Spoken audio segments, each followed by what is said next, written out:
ಮಹಾಲಕ್ಷ್ಮಿ ನಾರಸಿಂಹಾಯ ನಮಃ. ನಾವೇನು ಹೇಳೋದಂದರೆ, ದಿನದಿಂದ ದಿನಕ್ಕೆ ಅಭಿವೃದ್ಧಿ ಆಗ್ತಾ ಹೋದರೆ ನಮಗೂ ಖುಷಿ. ಅದೇ ರೀತಿ ಗ್ರಾಮದವರು ಮತ್ತು ಭಕ್ತಾದಿಗಳು ಸಹಕಾರ ಕೊಡಬೇಕು.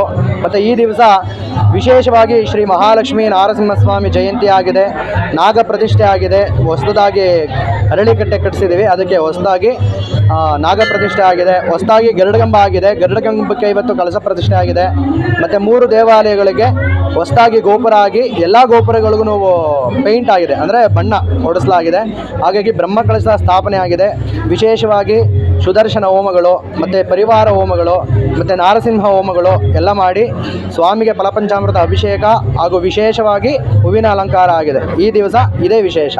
ವಿಗ್ರಹದ ವಿಶೇಷತೆ ಅಂದರೆ, ನೀವು ಈ ಥರ ಸ್ವಾಮಿನ ಎಲ್ಲೂ ನೋಡ್ಲಿಕ್ಕೆ ಸಾಧ್ಯ ಇಲ್ಲ. ಅಂದರೆ ನಾರಸಿಂಹರು ಅಂದ್ರೇ ತುಂಬ ಕೋಪ, ರೌದ್ರ ಅಲ್ವಾ? ಇಲ್ಲ, ವಿಡಿಯೋ ಮಾಡಿ. ನಾರಸಿಂಹ ಅಂದ್ರೇ ತುಂಬ ಕೋಪ, ರೌದ್ರ. ಅಂದರೆ ಇವರು ತುಂಬ ಸೌಮ್ಯ ಸ್ವರೂಪ.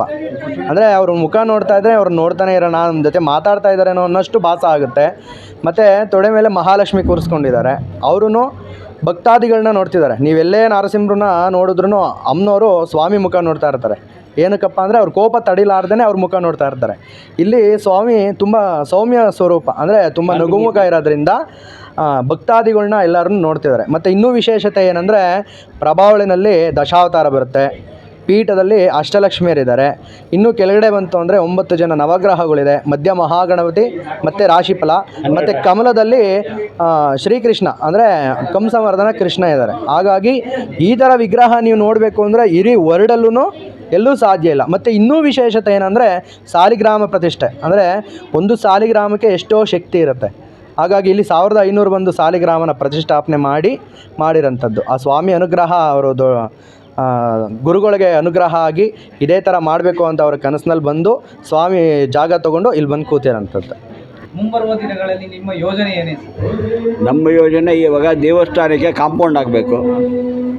ಮೈನ್ ದೇವಸ್ಥಾನ ಕಾಂಪೌಂಡು, ಔಟ್ರ್ ಕಾಂಪೌಂಡ್ ಆಗಬೇಕು. ಇಲ್ಲಿ 2 ದೇವಸ್ಥಾನ, ಆಲಯಕ್ಕೆ ಒಂದು ಕಲ್ಲಿನ ಕಾಂಪೌಂಡ್ ಆಗಬೇಕು. ಆದಮೇಲೆ ನಮ್ಮ ಫುಲ್ ಬೌಂಡ್ರಿಗೆ ಒಂದು ಕಾಂಪೌಂಡ್ ಆಗಬೇಕು. ಮುಂದೆ ಸುಮಾರು ಕೆಲಸಗಳಿದೆ, ಒಂದೊಂದು ಚಿಕ್ಕ ಪುಟ್ಟ ಕೆಲಸಗಳು ಬೇಕಾದಷ್ಟಿದೆ. ಅದು ನಾವು ನಮ್ಮ ಊರ ಜನಕ್ಕೆ ಪ್ರತಿಯೊಬ್ಬರೂ ಸ್ವಲ್ಪ ಕಾಣಿಕೆ ಕೊಟ್ಟು ಕೈ ಜೋಡಿಸಿ ಅಂತ ನಾವು ಕೇಳ್ಕೊಳ್ತೀವಿ. ಅದು ಇದುವರೆ ತನಕ ನಮ್ಮವರೆಗೂ ಸಹಕಾರ ಬರ್ತಾ ಇಲ್ಲ. ದಯವಿಟ್ಟು ಕೈ ಮುಗಿದು ಕೇಳ್ಕೊಳ್ತೀವಿ, ಎಲ್ಲರೂ ಸಹಾಯ ಮಾಡಿ ನಿಮ್ಮ ದೇವಸ್ಥಾನ ನೀವು ಅಭಿವೃದ್ಧಿ ಮಾಡಿಸ್ಕೊಳ್ಳಿ.